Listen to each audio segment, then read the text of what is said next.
lo mau memperpanjang harapan hidup lo ketika pengobatan karena lo ingin ngasih waktu lebih lama kepada orang-orang yang lo sayang untuk bersama lo kan? Iya. Ngerti gak sih maksud gue? Iya, paham gue. Itu tujuannya kita sembuh kan sebenarnya. Iya, maksudnya kalau dari sisi kita mau egois aja gitu. Maksudnya gue kena penyakit, katakanlah gue penyakit, terus gue ngerasa kayak ngapain sih gue obatin, udahlah mungkin memang ini jalannya. Tapi kan istri gue, anak-anak gue, mereka kan pasti ingin bareng lu lebih lama sama lo. Iya. Ingin gak ya mereka?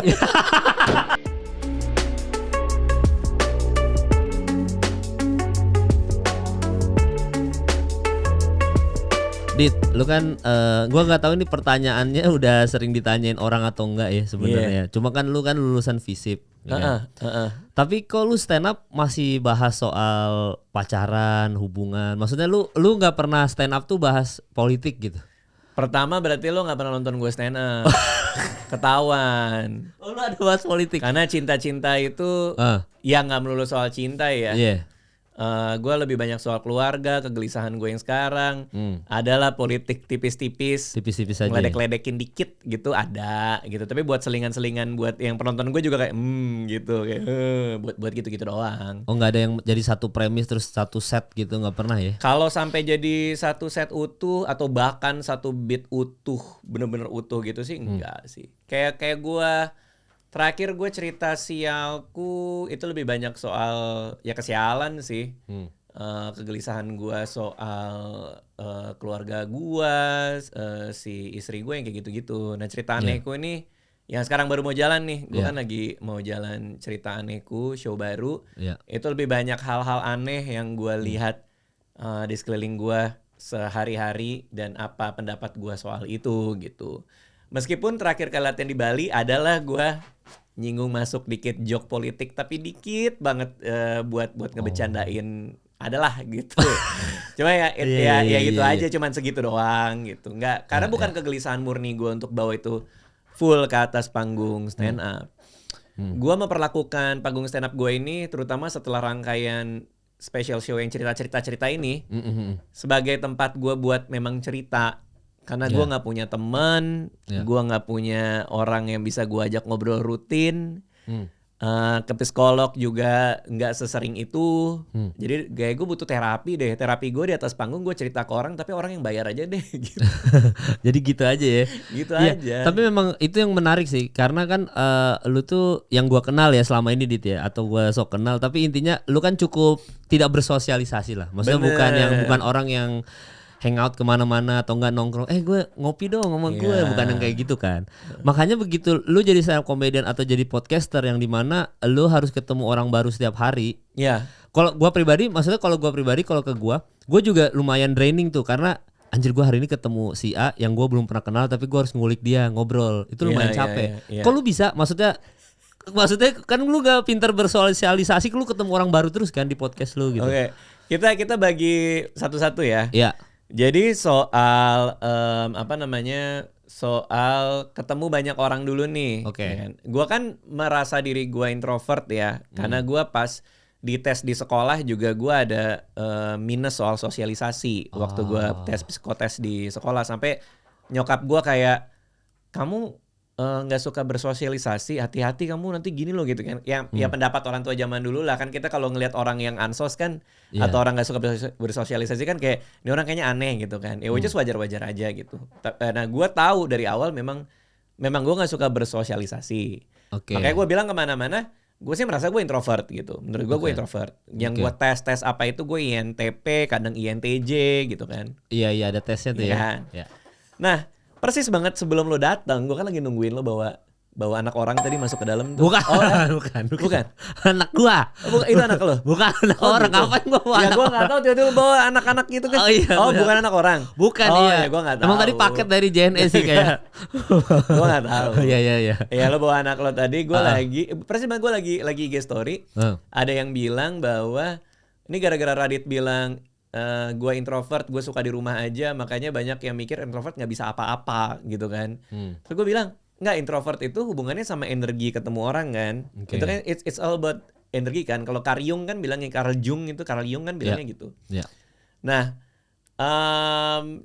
celakanya banyak orang yang ngerasa bahwa introvert itu sama dengan pemalu. Which is banyak tuh yang ngerasa kayak gue orangnya gue pemalu nih. Gue introvert. Nah, banyak yang bilang kayak gitu. Dan banyak orang di masyarakat juga ngerasa dia orang introvert karena nggak pernah ngomong sama orang. Lah itu bukan introvert, bro, itu pemalu. Oh, beda tuh ya. Beda. Iya. Pemalu sama introvert bedanya di mana? Dia rasa takut. Pemalu itu takut ngomong karena takut dianggap salah. Pemalu itu takut keluar rumah karena takut dijudge orang. Introvert itu kita males aja, capek. Capek ya. Capek. Ketemu orang itu capek. Melelahkan. Stimulasi itu melelahkan. Bukan masalah ketemu orang ya. Kalau gua ketemu orang terus orangnya satu frekuensi gitu, frekuensi artinya energinya tuh sama lah gitu kayak sama lu, gua ngobrol. Sebelum sama lu gua ketemu Tara, rame, seru gitu. Tapi kalau orangnya stimulasinya tinggi sekali, kayak misalnya ada 10 orang atau 1 orang doang tapi rame banget gitu. Itu gue kayak anjir capek banget sih gitu. Itulah kenapa gue jarang ketemu Andovi. Karena Andovi overstimulate.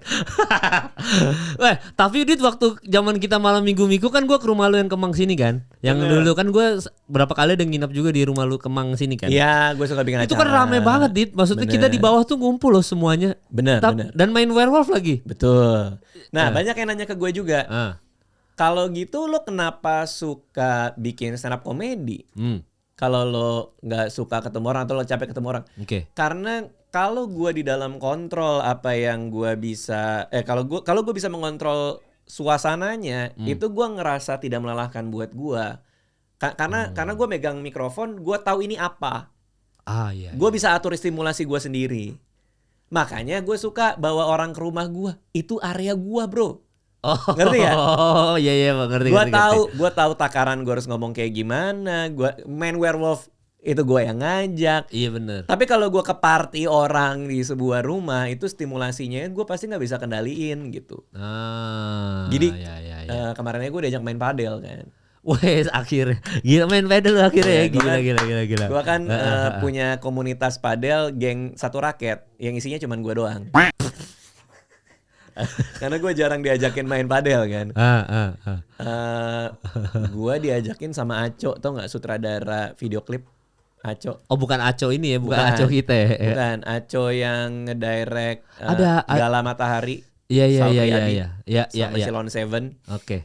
Gue diajak sama dia, bang padel yuk gitu. Karena dia tahu gue suka main padel dan dia tahu gue nggak punya teman yang ngajakin padel kan. Datanglah bro gue ke lapangan padel sama Anissa. Pas gue dateng kok banyak orang ya Cok. Iya bang kita reclub.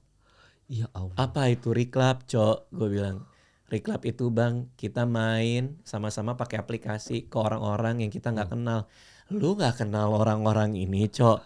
Enggak, gue nggak kenal bang. Banyak banget orang yang kita nggak kenal Cok. Dan kita akan main sama mereka ya. Terus gue diem, gue ngomong sama Nisa, aku harus bicara apa sama manusia-manusia ini ya. Yang penting kamu harus senyum terus, kamu ini terus.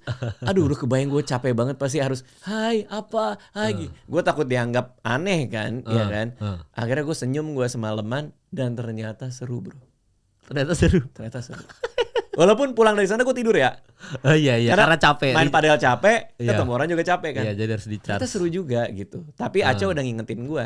Tapi bang nggak semua reclub itu asik-asik orangnya. Kebetulan lo ketemu orang yang asik-asik. Itu which is asik-asik yang kemarin gitu. Cuman itu aja. Itu di luar kuasa gue tuh, di luar kontrol gue tuh. Gue datang tiba-tiba banyak orang reclub. Itu gue udah ngerasa kayak ini kayaknya gue celeng deh gitu. Oh udah ada gitu-gitu ya? Udah. Aduh celeng nih. Udah. Ini kan ada asisten gue nih. Kadang kalau gue pergi sama dia tuh ke mall, gue suka ngeluh gue. Kok rame ya? Nurul kok rame ya? Banyak orang ya? Ini hari apa sih banyak orang ya? Gue kalau hari ini berarti gak kesini deh gitu. Oh sampai segitunya tuh ya? Iya. Sampai ini malam minggu ya kita nih. Jangan-jangan ya di sini rame banget ini. Iya. Kalau gitu lain kali malam minggu gue gak kesini deh gitu. Karena rame. Oh, dan lu sekarang makin kesini sering pakai hoodie lu tutup gitu kan? Iya. Nutup gitu. Itu tuh enggak, kalau itu bukan bentuk proteksi lu terhadap society gitu enggak? Enggak. Gua gampang kedinginan satu. Oke. Terus gua ada persoalan kulit. Jadi kulit gua tuh suka ngelupas. Oke, Pak Jokowi gitu. Ya kan maksudnya Gua sih kan nggak tahu iya, Pak maksudnya Jokowi sakit apa ya. lagi sakit ya, ya. Oh tapi gitu. maksudnya ini apa? Kalau ini maksudnya Ini kulit lu apa? seborrheic dermatitis namanya. Apa itu? Aduh, apa ya, nggak tahu lah, itu kondisi di mana kulit gua kering aja gitu karena gua ada eczema juga. Gua baru ke dokter kulit juga, ternyata selain itu gua ada eczema something apa, gua nggak tahu bahasa dokternya. Intinya kalau gua salah makan, gua stres, gua begadang, dia ngelupas semua gitu. Jadi makanya gua ada bagian-bagian yang Oh kayak ngelupas Orochimaru gitu ya. Iya emang Iya, kayak Orochimaru. 3 hari lagi gue jadi ular. Iya. Gue nelan Sasuke nanti. Nanti gue akan nelan Sasuke sih. Tiba-tiba jadi Orochimaru. Ada Summon. Kenapa ada ektalnya? Summon ular. Iya. Dan lu kan tadi harusnya kita take tuh kemarin guys. Cuma ternyata Radit tuh harus ke rumah sakit. Ya gue ada persoalan penyakit kronis yang gue belum bisa share sih. Cuman gue lagi ada sakit. Ya dan itu dan ternyata jadi salah satu materi stand up lu di cerita aneh gue ya ternyata ya. Ya gue akan ceritain soal penyakit baru gue ini. Iya. Tapi itu emang lu jadiin materi, ada beberapa jadiin materi stand up nih. Ada. Oh soal obat tapi ya bukan soal sakitnya ya. Ada soal sakitnya juga. Karena kan itu dari kegelisahan ya. Iya. Dari kegelisahan. Jadi gua gelisah soal sakit itu ya gua ceritain. Kayak gue yang terakhir itu gua HNP kan. Jadi tiap show cerita baru ini, show gue ini selalu ada penyakit baru. Oh, selalu ada ya.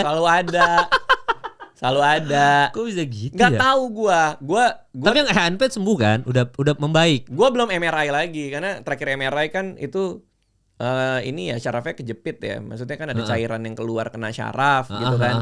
Jadi gua harus pilates, Pak. Gua benerin postur. Jadi pinggul gua harus postur gua tuh harus bener, kalau enggak ininya salah, namanya anterior pelvic tilt namanya. Oh ada gitu-gitu ya. Ada ya? lo keseringan duduk kayak gini, otot lo lemah sehingga lo berdiri, si pinggangnya masih ke depan. Oke. Ke depan kayak seolah masih duduk karena lemah gitu. Jadi harus dikatasin lagi. Jadi tiap hari gue latihan kayak gitu bro. Oh ada gitu latihan nyodok-nyodok gitu gue supaya balik pelan-pelan balikin supaya pinggulnya nggak terlalu turun gitu. Oh dan sekarang lu belum MRI lagi jadi tapi belum, ada membaik lah ya, udah lumayan membaik. Sudah membaik. Cuman emang rada-rada sih. Gue pernah ke fisioterapi karena jari gua ini sakit, jari tengah gua. Pas di bagian ini bro, bagian ini. Terus gue bilang, ini kenapa ya dok, kok saya sakit di sini? Terus dia bilang, apa kegiatan yang berkali-kali kamu lakukan dengan jari itu? Ya, angkat barbel bisa begini sih pak. Saya barbel barbel hamster. Sampai di sini sakit. Apa ya kegiatan yang sering aku lakukan dengan jari ini ya? Ada apa ini ya? Gue mikir. Dokternya juga kayak, ayo coba share ke gue. Apa? Jangan malu, di share aja gitu. Nah, kegiatannya adalah gue suka nge-scroll mouse. Gue lagi main game namanya City Skyline. Jadi gue bikin kota gitu di dunia kayak The Sims gitu enggak? Mirip itu tapi bikin kota. Terus gue gini lama-lama sakit. Iya. Lu jarang olahraga sih soalnya Dit ya, di rumah doang sih ya. Enggak sih, gue nge-gym di rumah. Gue ada gym. Oh, tapi di rumah. Di rumah. Iya. Jadi maksudnya begitu ada sakit gitu kayak berentetan gitu, kayak tek ini sembuh, ini sakit lagi, ini sembuh, ini sakit lagi gitu. Kayak masalah umur aja sih. Masalah umur kayak ini orang nggak bisa diambil ya. Bisa aja. Hah? Gimana caranya? Ya, ambil aja orang. Misalnya gini ya. Masalah umur aja nih. Ini kan paling atas antendendo nih. Segini udah buram nih, segini nih. Oh, lu plus. Udah mulai plus gua antendendo. Segini udah mulai buram. Lu tahun ini berapa Dit? 4 tahun ini 41. Masih muda gila. Maksudnya lah kan emang plus itu sekitar umur 40. Lah gue 36, berarti bentar lagi plus juga dong. Gue udah minus udah plus. Tapi tahu nggak itu menyedihkan sih menurut gua karena plus itu kan artinya lensa mata lo udah tidak bisa bekerja sebagaimana biasanya kan. Oke, iya. Makanya untuk fokus dia agak susah kan. Makanya buram. Artinya ada satu bagian dari tubuh kita yang sudah menyerah bro. Lensa mata lo udah kayak udahlah gitu. Give up gitu ya. Kan biasanya oke, gue bantu lo baca ya. Kalau sekarang kayak kayaknya enggak deh. Nggak bisa gitu ya. Jadi bayangin mata gue ada plus minus jadi baterai. Mata gue bisa jadi baterai. Ya benar. Bisa. Lo bisa Superman ngecas kan- remote tuh. Iya, Superman kan bisa nembakin laser. Bisa ngecas remote. Iya, gue bisa. Sini baterai lu. Bisa. Oh gitu ya, maksudnya ada bagian tubuh kita tuh yang menyerah ketika udah bertambah umur. Itu gitu. filosofinya, artinya kan, Oh. artinya ya kalau gue kan anaknya suka melamun ya. Jadi Iya. di lamunan gue adalah gila ya. Berarti ada satu bagian tubuh gue yang memang udah mencapai peaknya, Heeh. terus dia turun gitu, udah mulai lemah. Ada sel-sel badan gue yang udah nggak bisa membelah lagi, makanya kan keriput kan orang. Iya. Terus kalau kata dokter nggak bisa dibenerin, maksudnya dalam tanda kutip apakah Mata plus. enggak apapun itu, maksudnya tadi sel yang tidak bekerja lagi atau enggak ada penurunan itu bisa diantisipasi enggak gitu. Oh ya, makanya kan ada satu orang kaya dari Amerika itu, lo nonton dokumenternya nggak di Netflix? Ya, apa judulnya ya? Aduh, gue lupa lagi. Yang dia melawan, dia pengen hidup panjang banget itu loh, sampai Oh, dia. gue belum nonton itu, gue belum Oh, lu nonton. belum nonton ya? Belum nonton. Brian Johnson. Brian Johnson namanya. Ya, dia mencoba menggunakan semua uang dia untuk menemukan rahasia panjang umur gitu. Heeh. Makanya supaya sel kita tetap bisa ngebelah tuh kayak gimana gitu. Gua banyak ketemu sama ahli kayak gitu di podcast gua kan. Iya. Cerita soal longevity kan sekarang itu Iya. namanya itu. Banyak klinik yang sekarang menyediakan longevity juga sih. Oh, jadi sebenarnya ada dari yang kasus lu ini aja sebenarnya ada antisipasinya ya. Supaya lebih ya dalam tanda kutip tadi panjang umur tadi lah gitu. Lebih ke banyak perhatian medis soal longevity nih sekarang ini nih. Banyak yang udah mulai berpikir bahwa gimana cara manjangin umur sepanjang-panjangnya dengan teknik dan pengobatan perawatan seperti apa gitu. Itu udah orang tuh mulai mikirnya ke arah situ gitu. Lu maksudnya ini sebenarnya ya pertanyaannya cukup aneh sih. Tapi lu pengen panjang umur, Dit? Ya itu sebenarnya semua orang panjang umur. Ya kan ada beberapa orang yang kayak mungkin termasuk yang let's say gue kayaknya hidup gue gini-gini aja deh, kalau kapanpun dipanggil Tuhan kayaknya gue siap-siap aja. Ada kan yang mindsetnya udah kayak gitu, beberapa teman gue gitu. Jadi kalau lu tipikal yang ngikutin gue pengen panjang umur jadi sebisa mungkin sesehat mungkin, atau apapun yang terjadi sama tubuh gue yang penting gue berusaha semaksimal mungkin aja, kalau memang udah waktunya misalnya gitu. Ini akan menjadi pembicaraan yang sangat menarik karena gue punya banyak sekali layer berpikir soal ini. Oke. Yang pertama adalah apakah gue pengen panjang umur? Oke. Kalau for the sake of umurnya panjang, tapi secara kualitas hidup itu rendah, Itu dia. mungkin gue akan berpikir ulang soal panjang umur. Karena gini, orang kan semua pengen, aku ingin hidup sampai 170 katakanlah gitu lah ya. Tapi kan di 170 kualitas hidup lo gimana bro? Apakah lo bisa jalan nggak? Lo bisa mikir nggak? Mata lo apa masih bisa ngelihat dengan jelas apa enggak gitu? Lo diajak ngobrol nyambung. Karena 170 lo jadi vegetable kan kayak ngapain gitu, ngerti gak sih maksud gue? Iya benar. Tidur doang. Iya. Iya benar. Artinya gue hanya ingin diberikan umur yang cukup sesuai takdir gue, tapi masih punya kualitas hidup yang terbaik yang bisa gue kasih ke diri gue. Nah, itulah kenapa gue obses banget sama kematian sebenarnya. Gue obses banyak banget negara yang gue pelajari penyebab kematiannya itu apa aja rata-rata. Oke. Makanya dari situ mulai gue tahu ada ternyata penyakit jantung tuh cukup prevalen di laki-laki. Terus kalau perempuan tuh cancer nomor satunya apa gitu. Itu gue mulai pelajari. Dari situ gue mulai belajar hidup sehat. Supaya ujungnya nggak kesana gitu. Kayak gagal ginjal itu ternyata karena tekanan darah tinggi bisa juga. Nah supaya tekanan darah nggak tinggi harusnya ngapain? Gitu gue pelan-pelan pelajari. Nah makanya gue berinvestasi sama diri gue. Gue nge-gym dari sebelum nikah. Gue udah nge-gym, gue udah olahraga, makan pun juga gue udah bener dari waktu masih cukup muda lah gitu. Apakah terbaik? Kayaknya nggak juga sih. Tapi gue rasa gue masih bisa ngasih badan gue kesempatan buat enjoy lah di umur gue sesuai takdir yang nanti akan gue capai. Iya. Karena nenek gue itu kan demensia, udah mulai pikun. Nah ada bittersweet di diri gue tiap kali gue ketemu nenek gue. Karena nenek gue itu kadang ingat gue, kadang enggak. Kamu siapa ya? Aku Dika nih, gue manggil Nini. Siapa kamu? Who are you gitu? Bisa bahasa Inggris. Kenapa? Nggak apa-apa. Nggak apa-apa. Kok pakai bahasa Inggris gue juga bingung. Ada punchline gitu. Nggak ada. Nggak tahu. Tapi memang bener. Oke. Makanya gue juga bingung. Kok pakai bahasa Inggris? Kok tiba-tiba who are you? Ya itu dia. Oke. Apa gue kelihatan bule? Gue nggak tahu juga. Dia nggak pernah pakai bahasa Inggris. Ya. Pas seumur hidupnya. Ya nggak. Ada lah seumur pasti. Hidup dia pakai bahasa Inggris. Dia kepala sekolah dulunya. Oke. Cuman dia nggak pernah ngomong sama gue pakai bahasa Inggris. Nggak pernah gue mampir ke rumah nenek gue. Terus have you eaten yet gitu nggak pernah gitu. Have you eaten yet? Iya udah makan belum gitu kan nggak pernah. Iya. Nah ini pas udah mulai mengalami penyakit ini. Jadi pakai bahasa Inggris gue juga nggak tahu kenapa gitu. Mungkin dulu ya orang asing aja, buat dia kan orang asing makanya pakai bahasa Inggris. Tapi kenapa bahasa Inggris kan muka gue bukan muka orang asing gitu. Maksud gue nggak tahu juga. Dia pikir gue orang Jepang kali ya. Nah, bahasa Jepang loh. Iya. Oh gitu, iya. Nah, buat gue, buat gue tuh kalau gue ngelihat nenek gue ngebayangin dalam posisi nenek gue dan gue punya Alia sama Aca, which is 2 anak gue, betapa sedihnya kalau gue nggak bisa punya ingatan soal mereka lagi. Betapa sedihnya gue nggak punya konsep soal mereka, which is itu adalah yang paling, itu lebih menjadikan daripada ditinggal meninggal dunia menurut gue. Karena orangnya masih ada, tapi nggak ingat. Wah. Tapi lo nggak tahu itu siapa. Wah, iya gila. To be forgotten itu the biggest fear yang ternyata gue rasain. Untuk melupakan anak ataupun sebaliknya.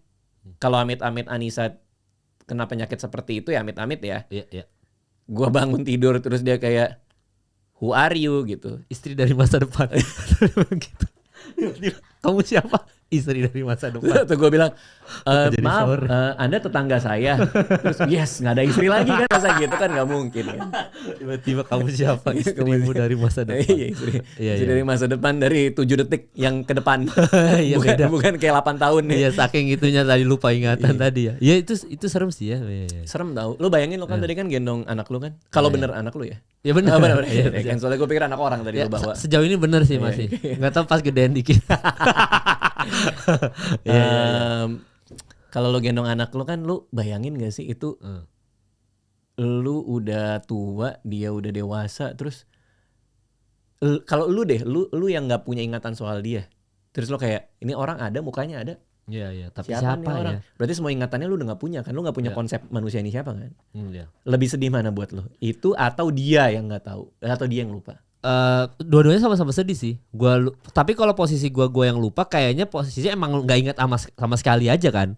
Tapi mungkin nyakitin perasaan anak gua. Bener. Nah tapi kalau anak gua yang lupa ingatan, amit-amit, nah itu kan lebih sakit karena gua nggak tahu gua bapaknya. Tapi memang apa ya? Gua tuh juga berpikiran hal yang sama soalnya dalam tanda kutip kematian ini ya. Karena memang gua lebih baik ya ini kalau misalkan boleh milih, tapi kan takdir kita nggak bisa milih ya. Lebih baik meninggal dalam tanda kutip ketika kita tidak sakit apa-apa gitu. Maksudnya yang kayak banyak orang meninggal tiba-tiba kan tiba-tiba ya Allah meninggal, tiba-tiba meninggal entah jantung entah apa. Even almarhum Gustiwi deh misalkan gitu. Yeah. Maksudnya gue tuh takut merasakan di rumah sakit terlalu lama gitu.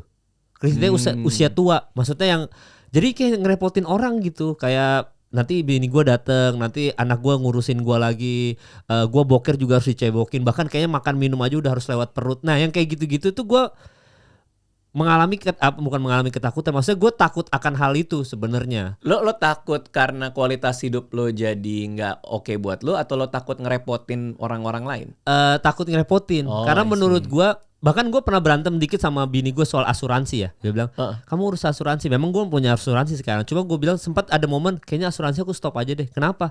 Karena kalau aku sakit aja. Lah, ya maksudnya dalam tanda kutip, maksudnya udah nggak usah yang gimana-gimana. Emang sakit aja gitu. Nggak usah ada kayak misalkan let's say amit-amit kalau gue kena cancer atau apa harus kemo. Kayaknya gue nggak harus ngelewatin itu deh. Gue nikmatin sisa hidup gue aja gitu. Yang kayak gitu-gitu gue Dit. Tapi itu akan membuat sedih orang sekeliling lu kan. Nah daripada kita lupa sama mereka kan tadi yang lu bilang.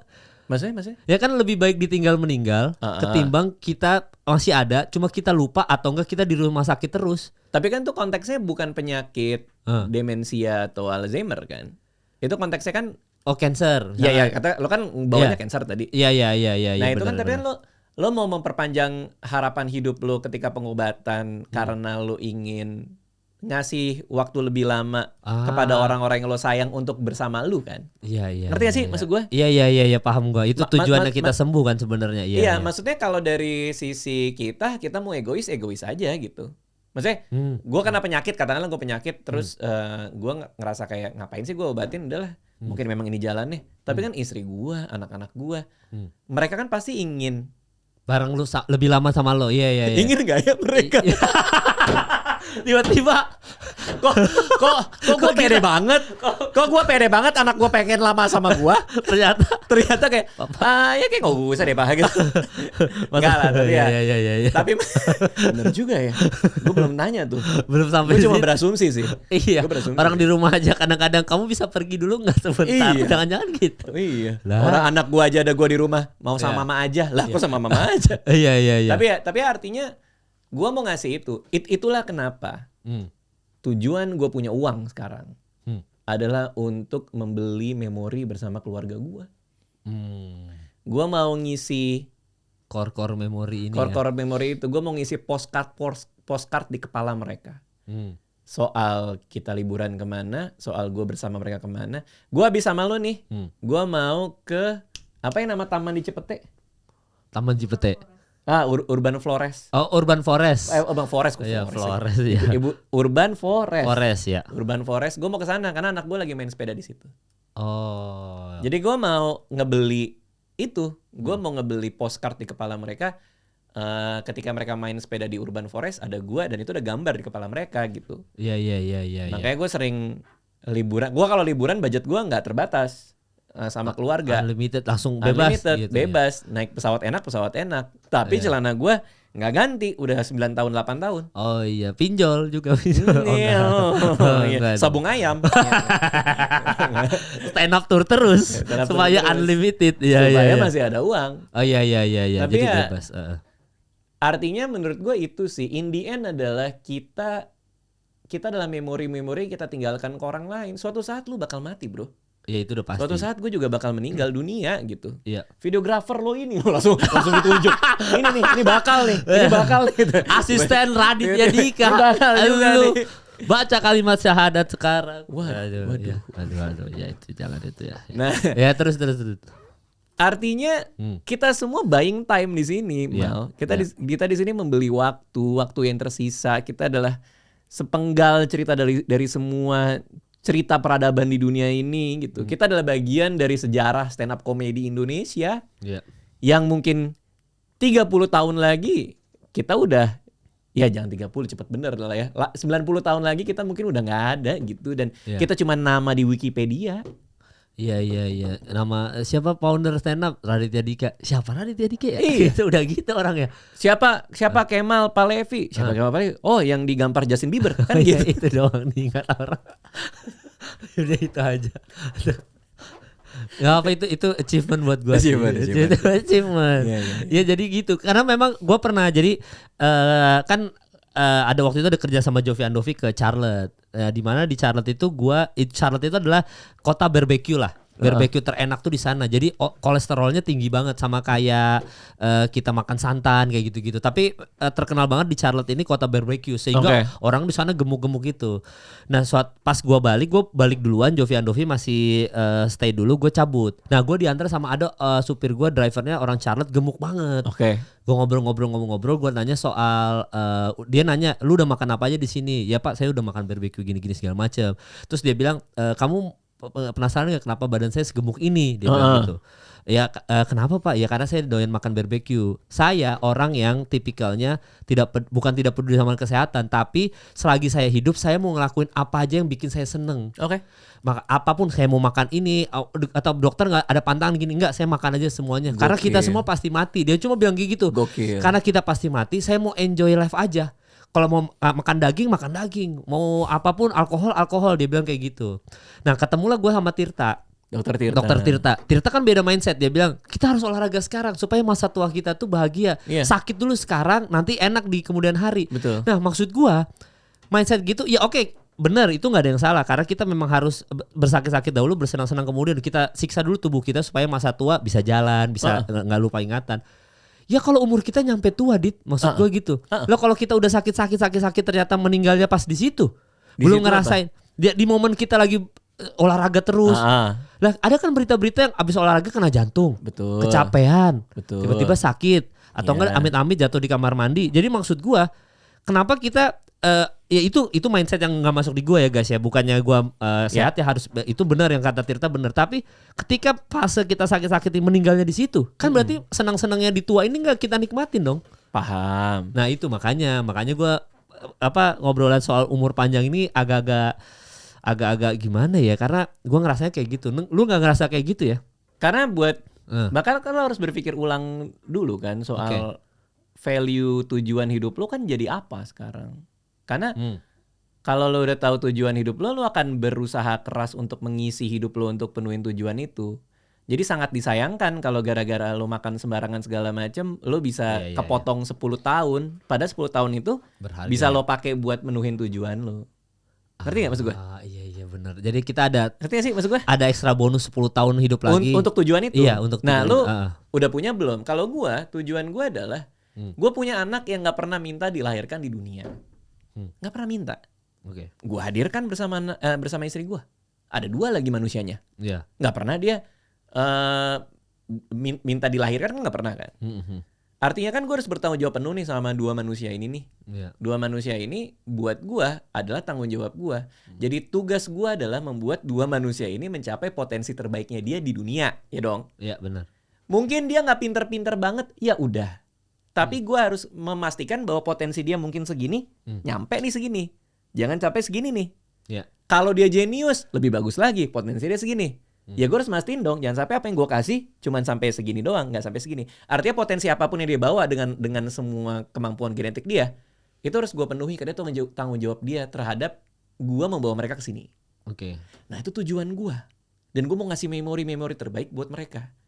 Maka kalau gue sembarangan makan, gue nggak ngobatin gue, kayak gue kan baru tahu nih, gue punya penyakit apa segala macam, terus gue kayak ya bodo amat lah gitu kan, misalnya kayak gitu. Ya jangan-jangan aja ya. Jangan-jangan gue bisa motong beberapa waktu di masa depan gara-gara gue sembarangan. Bisa motong, ya bener, motong 5 tahun hidup lo. Ya katakanlah motong 5 tahun hidup, yang 5 tahun hidup kan gue masih punya purpose nih. Itu loh maksud gue. Jadi kayaknya sih itu yang kita harus tahu, bahwa betul kadang kita ngelakuin ini bukan buat diri kita gitu, tapi ke hal-hal yang menurut kita punya tanggung jawab di sini gitu. Itu menurut gue gitu. Gue kalau kita zaman dulu mah emang ya udahlah ya, terserah aja ya, bodo amat ya udahlah. Cuman ya kadang-kadang gue nggak bisanya gitu sih sekarang. Gue tuh takut banget nggak ngasih yang terbaik buat 2 anak gue ini gitu. Kalau dari sisi gue. Iya makanya soal kesehatan kemarin lu ke dokter apa segala macam untuk memperpanjang itu ya. Ya supaya nggak jadi parah aja. Berarti lu lumayan cukup rajin medical check up juga Dit ya orangnya ya? Gue tiap tahun, setiap ulang tahun, gue cek darah komplit. Kenapa setiap ulang tahun? Supaya gue nggak lupa. Udah ulang tahun nih, gue cek. Terakhir kita 2 tahun lalu ulang tahun di Bali. Gue ke lab di Bali. Jadi selalu nyempetin waktu ya? Iya.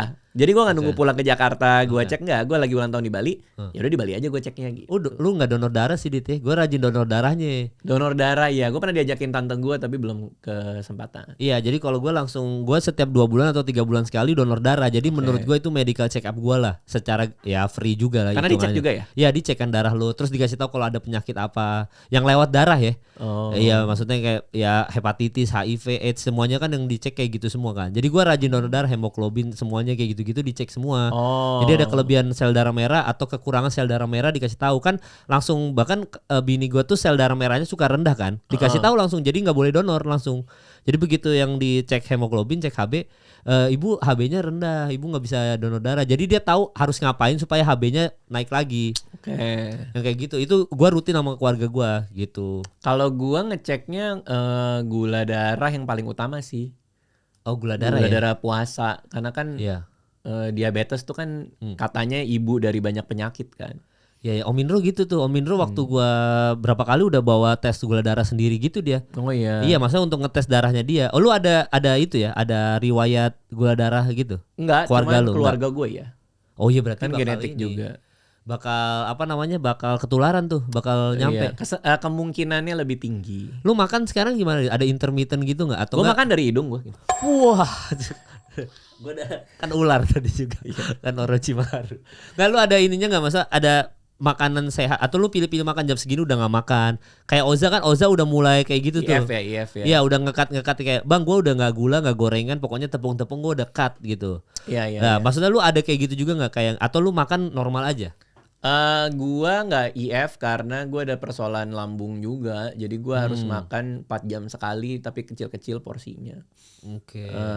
Cuman gue banyak yang protein, gula nggak terlalu banyak. Oke. Nge-gym rutin di rumah, terus ya sekarang lagi padel ya sama istri. Gila, Radit anak padel. Anak padel. Ada yang aneh nggak dari padel ini yang bisa lu jadiin materi stand up? Banyak Nggak ada. banget. Di cerita aneh tapi belum ada. Di cerita anehku kayaknya belum sih, karena cerita anehku itu, nah gini, kalau show gue kayak tadi kan gue bilang, gue lagi ada penyakit nih yang mau gue ceritain di cerita anehku kan. Mungkin juga nggak gue ceritain. Mungkin oke. di latihan sih ada. Tapi Yang ketika Bali kemarin ya? ada Bali, ada Semarang, ada Surabaya. Gue udah 12 kali latihan. Oke. Nah, mungkin yang nonton punya ekspektasi nih kalau mau beli tiketnya sih mau dengar cerita. Enggak, ya gue nggak bisa janjiin apapun karena materi gue tuh bongkar pasang mulu kalau lagi show. Oke. Jadi kadang ada show 1 bawain ini, nanti show 2 nggak gue bawain, show 3 gue bawain lagi. Oke. Show 4 mungkin gue ganti yang lain. Biasanya show 1 sampai, kan gue terakhir 61 show.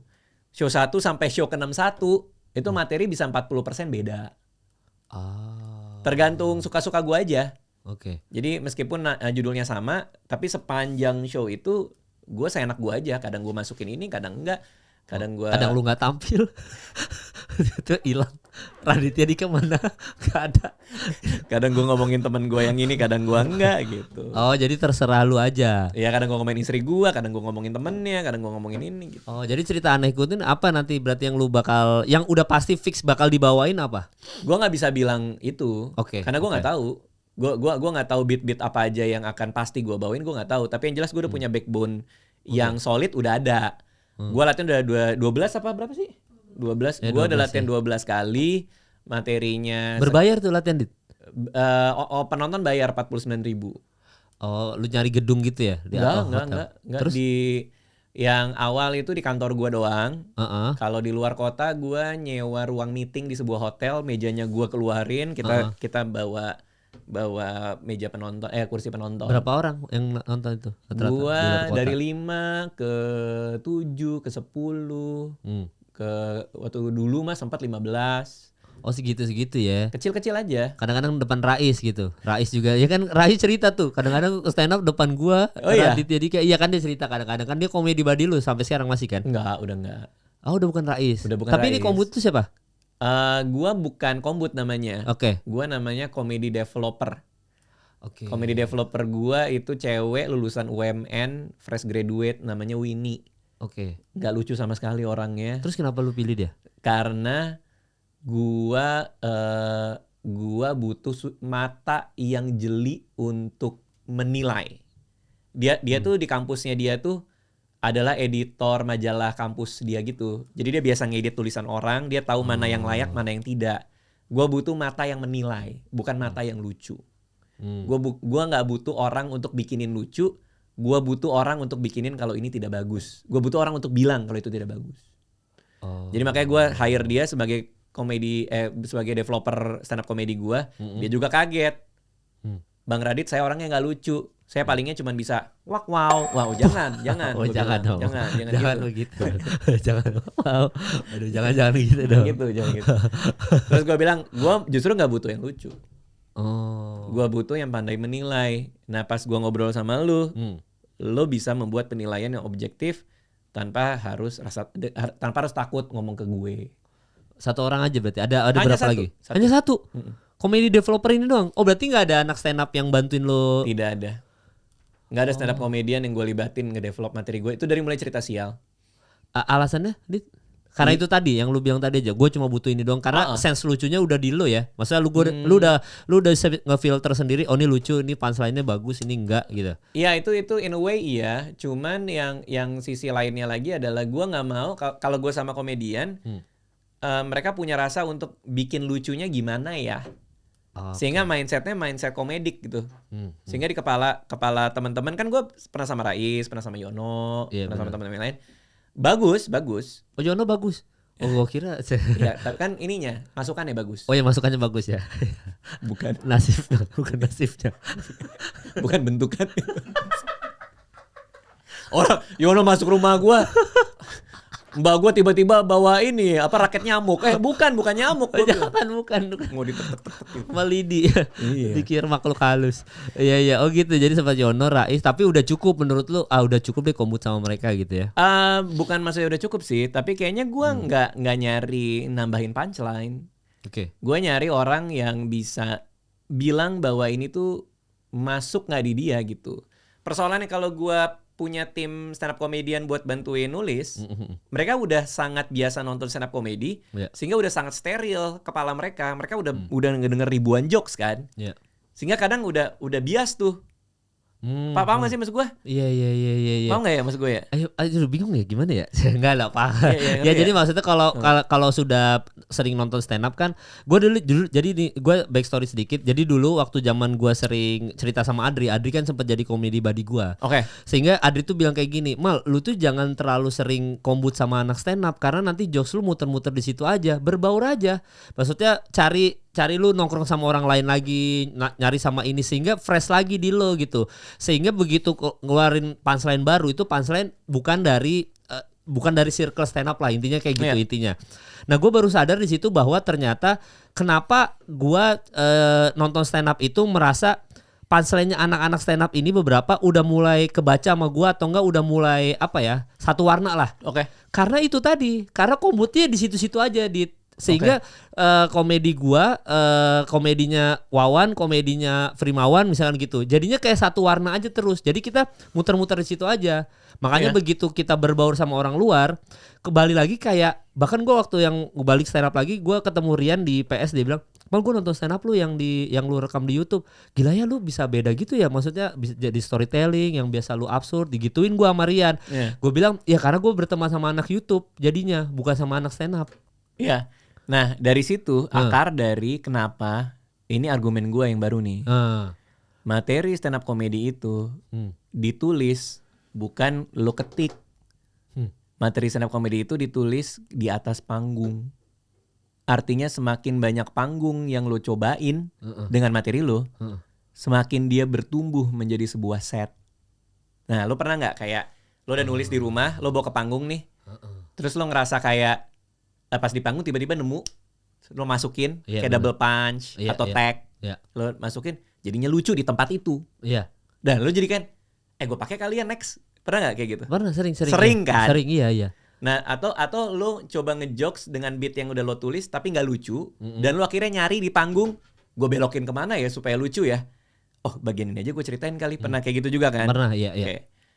Nah, gara-gara itu gue tahu bahwa kalau lo cuman tulis itu nggak jadi, itu bisa jadi, tapi mungkin nggak sebagus kalau lo nulisnya di panggung, nulis dalam tanda kutip di panggung. Lo bawain jebret, lo akan melakukan segala cara supaya ini manusia-manusia ini ketawa dengan pengalaman lo. Jebret. Oh, pas pulang makanya si Winnie ngerekamin nih kayak gini nih. Jadi setiap kali gue latihan di depan 10 orang, Winnie ngerekamin, pulang Winnie buang gimana orang ketawa dan highlight bagian orang ketawa, dikirim ke gue. Gua main 3 jam jadi 2 jam sama dia. Besok gua coba lagi buang yang orang gak ketawa, di keep yang orang ketawa jadi 1,5 jam. Buang lagi gitu sehingga gua punya materi solid. Iya. Dan gua kalau latihan, gua nggak pernah ngafalin, gua nggak pernah nulis lagi H-1, H-3 nggak pernah gua. Gua bawa badan aja sama bawa setlist gua. Nah, gua cerita itu ke Rais, Pak. Baru aja 3 hari yang lalu gue ketemu Rais, dia bilang, "Bang, gue pakai cara lo, gue udah siap bikin special show," dia bilang. Karena ternyata bener, Bang, materi itu kalau gue paksa naik ke atas panggung cerita aja, ternyata dapatnya cepet banget dari panggung ke panggung. Gue nulis lagi, gue rekam lagi, gue tulis ulang. Nah, tapi ini kafeatnya nih, ini peringatannya buat teman-teman yang nonton mungkin komika pemula baru mau naik. Ini kayaknya nggak cocok buat komika pemula. Iya bener, buat yang jam terbang udah banyak aja ya. Iya, buat kayak kita nih, kayak lu, kayak gua, kayak Rais. Gue juga bilang ke Rais, kayaknya nggak bisa deh kalau pemula lo bilangin kayak gitu. Lo nggak usah nulis, lo cukup tahu apa yang lo mau bawain, nulisnya di panggung. Lah, kalau pemula kan baru naik panggung aja udah gemeteran, Pak. Udah keringet dingin di mikrofon udah kayak gini. Iya. Itu bisa buat kayak kita-kita. Iya. Gue curiganya lu dengan teman-teman YouTuber lo itu, lo ngetes materi depan mereka kan? Iya ngetes. Nah, itu kan sama. Berarti lo Tapi menulis. bukan gua niat ngetes ya, ngelempar aja. Gua ngobrol, oh lucu ternyata. Udah gua keep gitu doang. Bener. Sama, dulu gue juga kayak gitu. Oke. Di kelompok pertemanan kalau lagi ada orang nongkrong, kita datang masuk pelan-pelan nyelipin beat kan? Iya benar. Buat ngetes kan? Ya bahkan even lagi seminar. Nah, Suka seminar tuh, ya. lagi seminar tuh paling enak Masukin tuh. beat-beat dikit kan? Heeh. Nah, akhirnya dari situ gue kepake tuh. Oh, berarti gue cuma tinggal butuh bikin ketemu orang yang banyak banget supaya materi gue jadi dong. Dari situlah lahir open mic 5 orang, open mic 10 orang. Karena anggapannya itu gue lagi ketemu nongkrong kayak tadi lo bilang. Tapi gue konsepin. Iya. Gitu. Gue waktu yang terakhir sign up sebelum COVID aja, nggak ada open mic, nggak ada apa. Gue tulis di handphone, latihan sebentar, langsung spesial. Nah itu gue nggak bisa kalau itu. Kalau gue itu terlalu gila itu. Kalau gue langsung gitu, langsung abis itu nextnya sebelum COVID lagi bikin spesial lagi open mic berbayar. Jadi gue bikin open mic berbayar. Ya.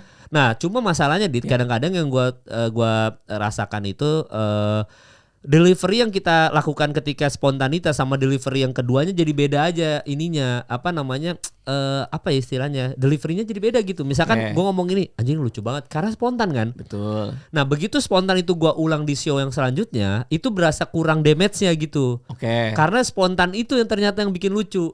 Oke, paham. Lu pernah ngerasain kayak gitu juga? Atau itu bagian, ini gue cut nih. Pokoknya setiap kali spontanitas nih gue ulang terus, berarti harus kena terus gitu. Iya, paham gue. Itu ketika spontanitas keluar kan lucu kan? Ya kan? Karena di sana kan lo berakrobat supaya apa yang keluar nih supaya lucu, improvisasi kan? Iya. Nah, ketika berikutnya lo mau bawain jadi beda feel-nya karena itu bukan improv kan? Iya benar, sudah tertulis ya. Nah, artinya kalau buat gue sering juga ngerasain kayak gitu ketika latihan. Oke. Nah, next-nya adalah gue coba lagi karena itu dihafal, jadi delivery-nya itu udah berbentuk hafalan. Jadi artinya itu lebih banyak sering dikeluarin aja, dicoba terus aja. Maksudnya dicoba lagi sehingga lo udah nggak ngafal, dia udah ngeflow. Karena itu pernah lucu, pegangan gue itu.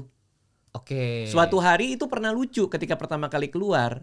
Kalau kedua kali keluar dia tidak lucu, ada yang salah nih. Mungkin deliverynya kan? Iya. Oke, kalau gitu gue latihan lagi supaya deliverynya itu bisa sama ketika pertama kali keluar. Tapi kan pertama kali spontan, ya kita bikin feel-nya supaya rasa spontannya tetap sama. Itu tanggung jawab kita sebagai penampil. Oke. Caranya supaya tetap spontan, tetap ada? Ya artinya lo nggak boleh mikir next punchline-nya apa. Kadang-kadang kita udah dapat punchline, gara-gara spontan itu, udah dapat punchline, kita main, kita kan ngapal, kita tahu punchline berikutnya itu. Nah itu off tuh, timingnya off, pace-nya off, karena lu udah abis ini, lu sedikit aja mikirin, abis gua ngomong ini, emosi lu udah hilang Pak, karena di mata lo, di kepala lo adalah next punchline apa, bukan lu mau ceritainnya kayak gimana. Iya. Rasa itu penting gitu. Iya makanya gue show lu yang di YouTube ada gue nonton tuh full, karena abis itu gue mulai stand up lagi tuh gara-gara nonton itu. Yang lu cerita soal ya gue umur udah segini, gue stand up gini-gini aja dah gitu. Nah itu gue yakin lu banyak improvisasinya tuh di situ. Lu asal ngomong aja kan, lu ngomongin soal make up di situ, lu ngomongin soal berteman sama banci dalam tanda kutip yang lu kan sempat diserang. Nah gue baru nyadar di situ ternyata lu kan sering ada selipan punchline yang kayak gini doang tuh Dit, yang lu suka ngomong gua abis ketemu Young Lex, misalkan lu ngomongin Young Lex tuh kayak aspal jalanan misalkan gitu ya. Misalnya ya. Karena kan udah janjian juga sebenarnya kan. Gua kalau ngomongin Young Lex pasti gua janjian dulu. Nah intinya buset. Ya which is gue pernah roasting dia tuh lumayan keras juga tuh yang pas di Jakarta Internasional itu ya. Iya, makanya kan gue bilang gue yakin itu bagian dari spontanitas lu, karena lu lagi ngomongin Young Lex di atas panggung, lu kepikiran Young Lex ini kayak aspal misalkan gitu ya. Misalnya ya, walaupun bukan kan, itu ya. Ya walaupun gue lupa punchline-nya apa, intinya kayak gitu. Nah itu lucu banget. Gue lihat anjing ini lucu banget.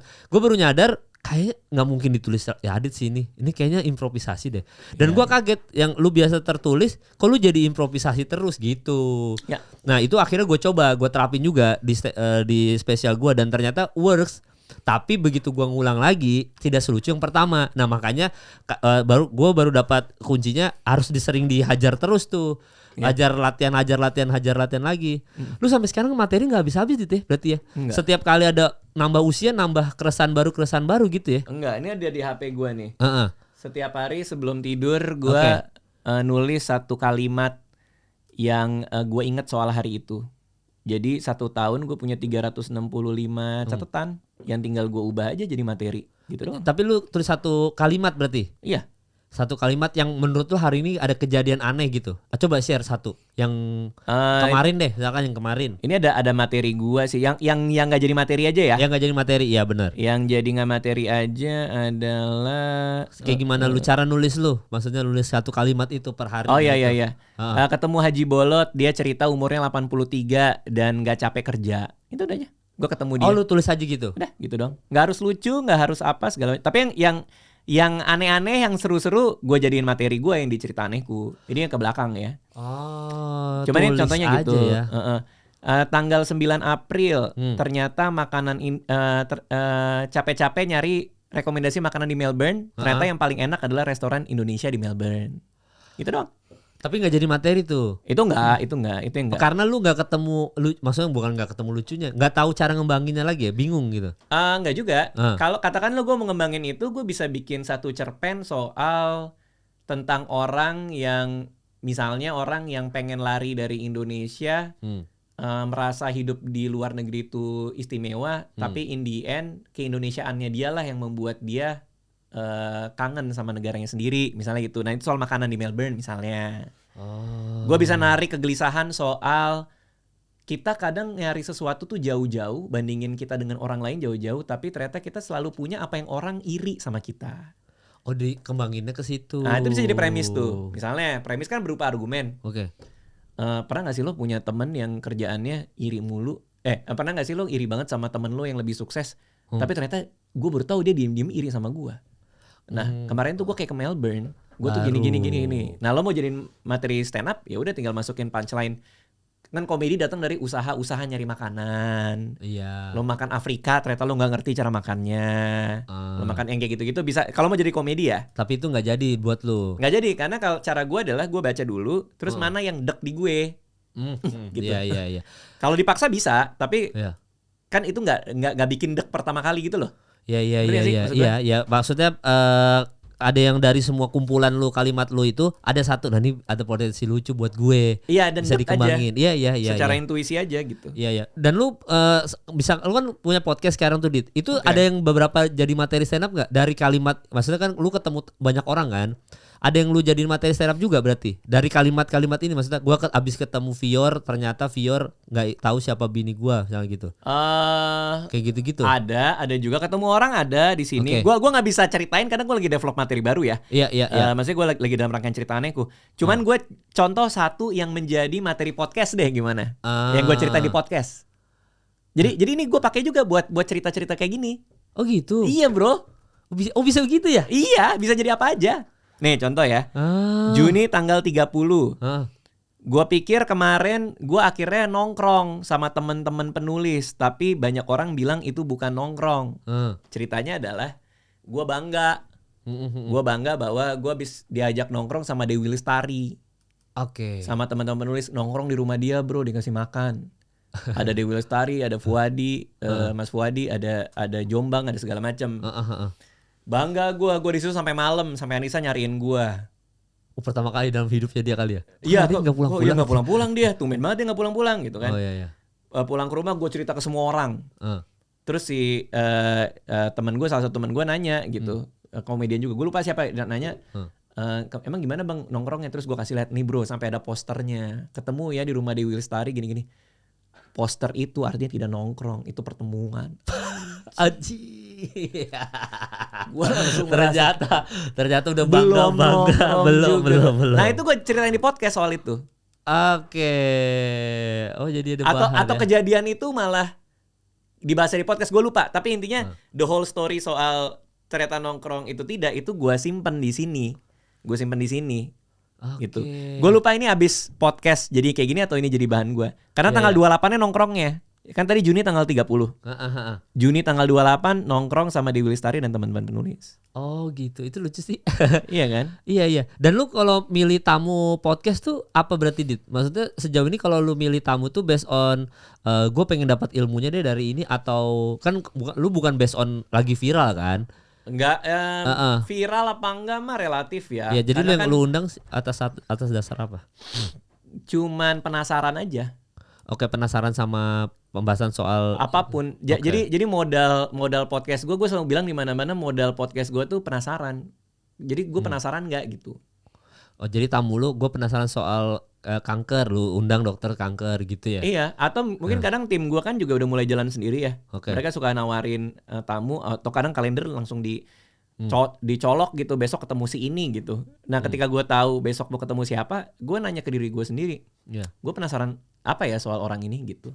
Oke, lu tujuan bikin podcast apa? Maksudnya kan harusnya lu nggak butuh podcast lagi kan gitu.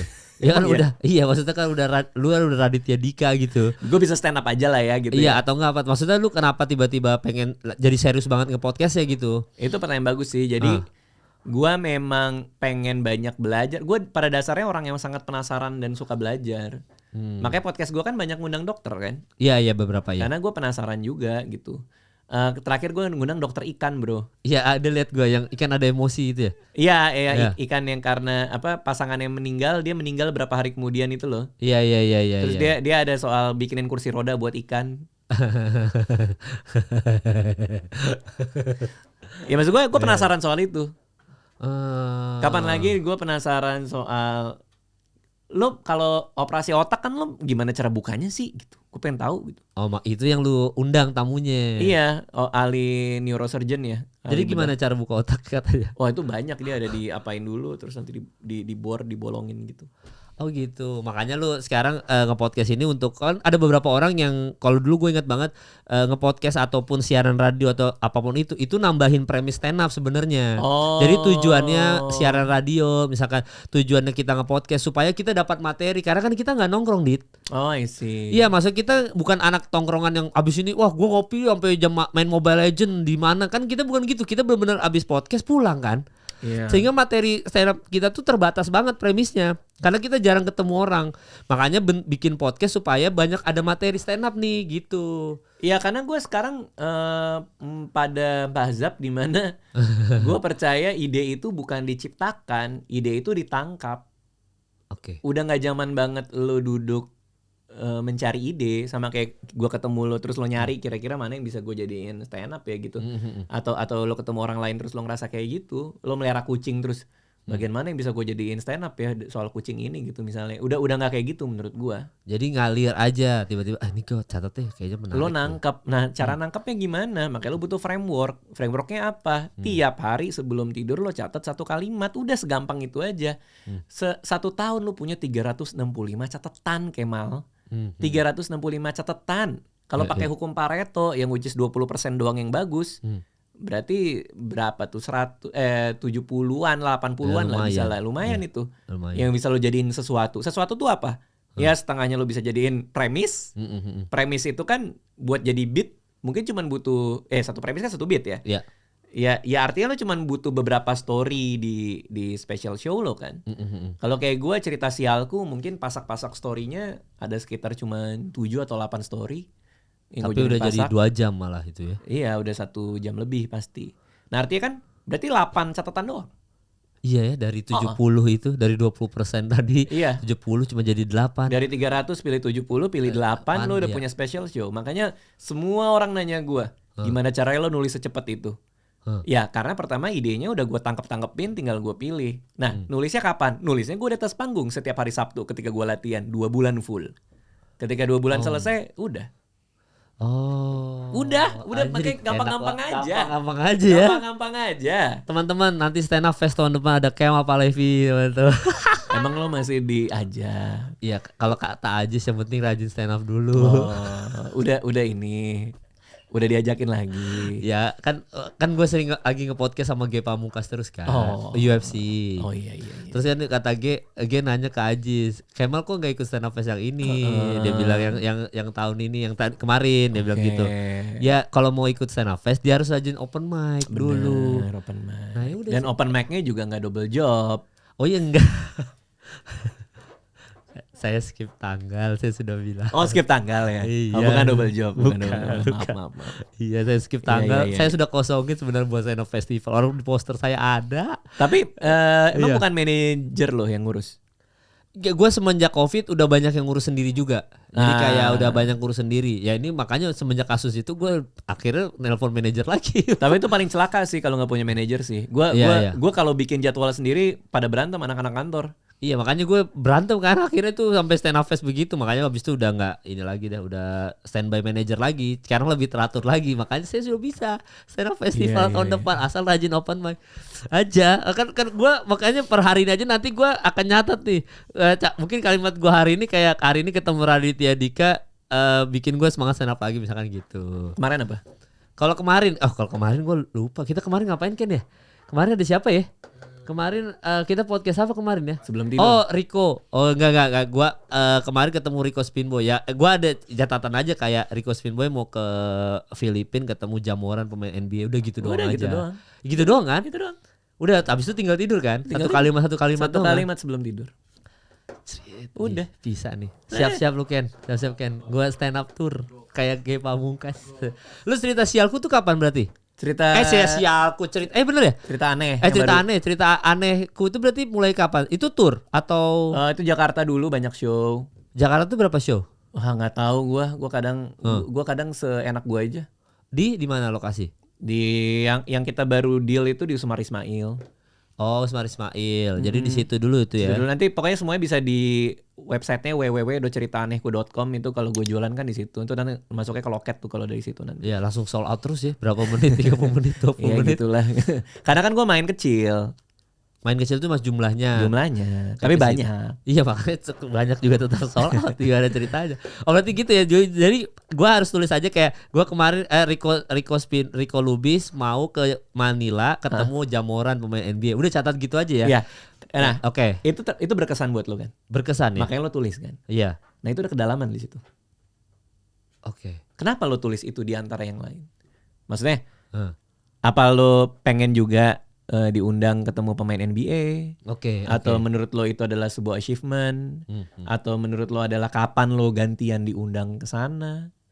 Oh, Atau mappingnya lo- di situ. Iya, lo ngerasa bahwa lo kasih payung kegelisahannya apa? Karena argumen gua, kalau itu sampai lo tulis di antara semua hal yang lo lakuin di hari itu lo tulis, itu pasti ada kegelisahan di dalam. Oh, tinggal pertanyaannya aja ya kita bongkar-bongkar ya. Alasannya kenapa gua nulis itu gitu ya. Iya. Oh, misalkan gua iri kenapa dia yang berangkat bukan gue. Nah, udah jadi. Jadi Dia diundang sama siapa? Kenapa dia bisa ke situ? ada Foot Locker, ada tempat sepatu. Nah, kenapa bukan lo? Itu dia padahal gue juga di bawah payung itu loh. Payung Foot Locker juga. Nah, Kenapa apa bukan gue? bedanya lo sama Rico Lubis? Lo bisa bikin komparasi sebagai komedinya. Rico punya Green Boys, Ya. gua punya Cat Boys di belakang, iya kan? Nggak ada yang mirip Wancoy lagi ya, kucingnya. Oh iya, jadi ngembangin di situ ya. Iya kan baru masuk jurus komedi kan? Komparasi kan jurus komedi. Termasuk ya. Ya apa hiperbola kan bisa masuk jurus komedi. Ya bisa gitu-gitulah. Ya what if apa pansanya di Ya. what ifin aja. Atau kalau mau storytelling kan komedi datang dari usaha-usaha kan. Berarti gimana usaha lo merayu Foot Locker supaya bukan Rico yang berangkat misalnya gitu. Cari alasan ya. Ya.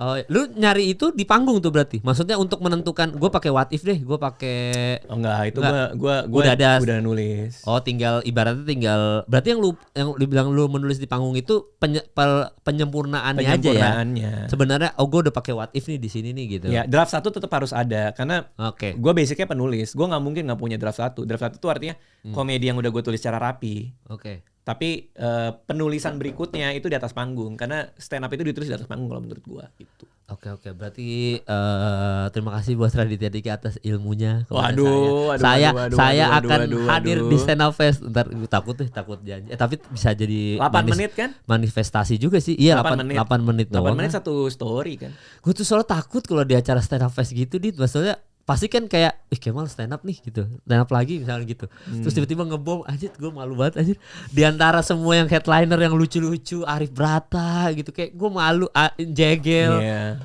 Gue nggak nonton Iya. hari ketiga. Gue kan manggung di hari kedua tuh manggung Ya band makanya lu gua. nonton jegel kan, lu suka sampai lu post story kan. Aduh, Jegel bagus banget. Iya, cuma cerita Itu dari juga story. Satu story. dari satu kalimat dong tuh kayaknya tuh. Nggak tahu, gue nggak tahu tekniknya dia ya. Iya. Gue nggak tahu. Cuman kalau kita bedah kan itu cuma satu cerita yang Jegel ceritain dan bisa jadi penampilan yang bagus banget. Dan lu suka banget tuh ya. Gue suka banget Jegel. Gue suka Si Fajar Fajar Nugra. Dia what if gitu ya katanya ya. Iya lucu banget. Oh. Gue suka siapa lagi ya? Banyak yang gue suka. Coki Muslim aja gue suka. Sebagai host. Sebagai ngata-ngatain sponsor. Lo nggak nonton ya? Enggak, gue ceritain nggak doang. nonton. Iya. Oh gitu. Wah, waduh, gue penasaran nih.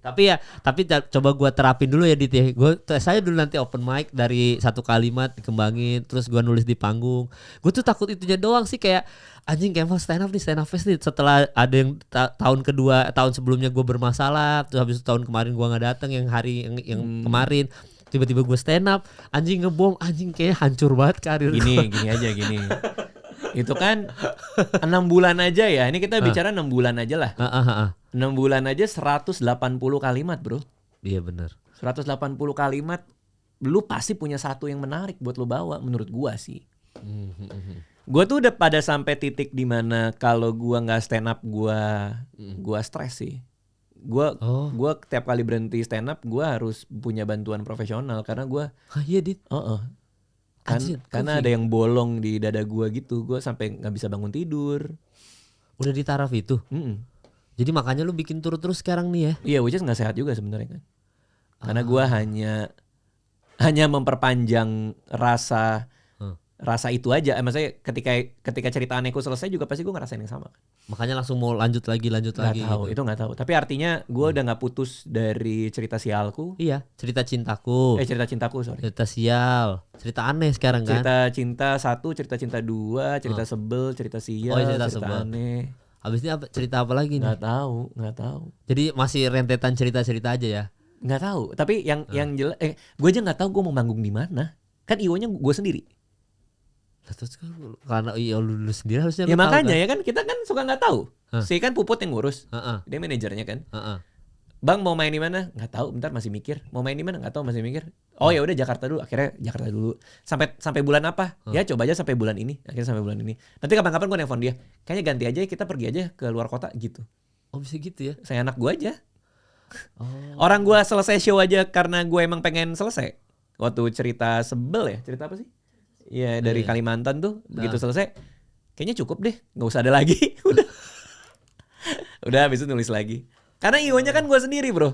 Iya. Oh ADHD. Oh enggak. Kok ADHD sih? Narcissist disorder gitu. NPD. Enggak. Tapi lu ada gitu enggak nanya-nanya gue NPD enggak ya? Gue ADHD ya enggak? Enggak tahu. Sama dokter psikolog lu atau apa gitu? Enggak sih. Enggak ada, lu enggak dikasih tahu Raditya Dika NPD gitu. Enggak ya? Enggak tahu deh, tapi gua enggak tahu ya. Gue sih ngerasa nggak pernah aneh-aneh ke orang lain ya. Tapi itu perkataan seseorang yang nggak pernah aneh ke orang lain juga sih. Tapi gue nggak ngerasa gue punya problem sama kayak gitu-gitu. Sama kepribadian gue yang merasa gue terhebat dan segalanya sih gue nggak ngerasa punya itu. Cuman gue lebih ke bahwa gue ngelakuin apa yang gue suka. Ya. Makanya kalau gue udah nggak seneng, maksudnya kayak contohnya cerita sebelku di show yang terakhir kenapa gue berhenti itu, gue ngomongin anak gue, si Aca. Si Aca anak gue itu premisnya itu beat-beatnya itu soal dia serius banget jadi manusia. Ujas emang serius banget dia jadi balita. Tapi tahu nggak di antara gue show, dia berkembang menjadi pribadi yang sangat tidak serius dan sangat receh. Oh makanya jadi. Sehingga tiap kali gue bawain materi itu gak nyaman. Iya karena Aca itu dulu ya pas kecil banget, dia tuh mukanya serius banget ya. Terus dia pernah kayak dia susah nangis, dia nggak bisa nangis. Dia pernah kejedot kaca, gue tungguin, yes kejedot nih nangis. Dia cuman kayak gitu terus jalan lagi. Anjir nih apa ini? Ini manusia apa ini? Gitu. Nah, itu gue jadiin the whole beat gue gitu. Gue jadiin whole beat gue gitu kayak gue beliin mobil mainan. Kakaknya naik mobil, si Aca di sebelahnya ada videonya nih. Gue videoin, gue taruh reels gue, taruh storynya Anissa gitu. Yes ini bakal suka dia. Pas gue cek si kakaknya ini, dia tidur gini bro. Ya ampun. Kayak bapak-bapak. Turun dari mobil, dia nyamperin gue, Samsu dia gini. Enggak dong. Bapak-bapak dari punchline gitu tuh, langsung aja. Iya, maksudnya dia kejedot, sekarang kalau sekarang udah enggak. Oh sekarang Aca kalau kejedot, receh, udah receh. Makanya udah nggak relate gitu. Iya. Dia udah jadi manusia yang sangat. Iya. Buat gue sih dia jadi lumayan gimana ya, banyak cerita kocak yang dari dia gitu. Karena pribadian dia kan emang agak unik gitu. Makanya lu stop itu yang di Kalimantan ya? Terakhir Balikpapan ya yang aku stop ya, Iya, Balikpapan. karena itu udah gak nyaman aja stand up gitu. Ya lebih kayak pas gue bawain, oke ini terakhir deh, soalnya gue kok ngerasa kurang relate ya. Penonton masih pada ketawa. Oke. Penonton masih pada ketawa, itu masih pecah. Tapi pas turun, kayaknya premisnya udah bukan ini sih, karena anaknya juga udah nggak kayak gitu sih. Ya udah, gue bilang ke Puput, ya udah bener nih Balikpapan terakhir aja deh, udah selesai show-nya. Oh, jadi tidak ada kota-kota lain lagi, udah Balikpapan gitu. Setelah itu ya, habis itu gue bikin baru lagi gitu. Oh gitu. Ya oke lah kalau begitu nanti kita lihat di cerita Anehku ini yang belum tahu Radit tanggalnya berapa. Gedungnya sih Usmar Ismail udah di booking teman-teman. Udah. Di www.radityaDika.com berarti Bukan, tiketnya ya. www.ceritaanehku.com. Oh ya kenapa gue bikin website sendiri? Tapi ada website itu. Oh website itu ada. Jadi www.cerita. Lu setiap cerita ada website-nya berarti ya masing-masing ya? Enggak, itu kan cuma redirect doang. Iya diganti-ganti doang kan. Redirect nanti dia masuknya ke loket juga sih. Ya jadi di www.ceritaaneku.com ya kalian bisa beli di situ. Boleh. Tiketnya 2.500.000. Enggak dong. Gue dimarahin sama Panji gara-gara nggak pernah naik harga kan tiket gue, dibilang terlalu murah. Iyalah, makanya sold out terus. Orang Panji 1 juta jual tiket sulit lu lagi. Panji kan sold out juga. Iya, tapi kan nggak secepat lu karena kan secara tiket lebih mahal. Iya, gitu. iya. Jadi ya jangan lupa ditonton Cerita Anehku karena Radit kalau nggak stand up dia sakau teman-teman. Sakau. Iya, jadi tolong dibantu supaya dia terus hidup sehat. Aku mau stand up. Mana mikrofon? Aku stand up. Oke, thank you Radit. Sehat-sehat ya Dit ya. Makasih Kemal, thank you ya. Buat yang udah nonton episode ini, thank you udah nonton. Sampai bertemu di episode selanjutnya.